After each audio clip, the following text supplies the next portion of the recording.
கொண்டு ஏதோ என்னோடு பேச விரும்புகிறார் என்பதை உணர்ந்து கொள்ளுவேன். ஆண்டவரே, நீங்க என்ன சொல்ல விரும்புறீங்க?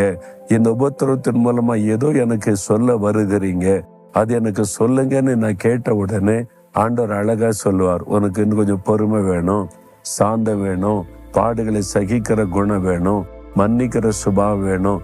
இதெல்லாம் ஆண்டவர் சொல்லி கொடுப்பார். அப்ப நான் சீர்பட ஒப்பு கொடுத்த உடனே அந்த உபத்திரம் அப்படியே நீங்கி விடும். ரொம்ப சிம்பிள்.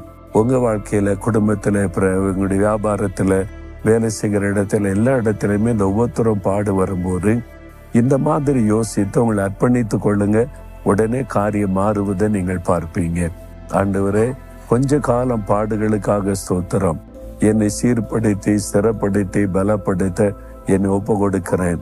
இந்த உபத்திரத்தின் மூலம் என்னை பரிசுத்தப்படுத்தி, சரிப்படுத்தி, கரெக்டா வழி நடத்துங்க. இயேசுவின் நாமத்தில் ஜெபிக்கிறேன். ஆமேன், ஆமேன்.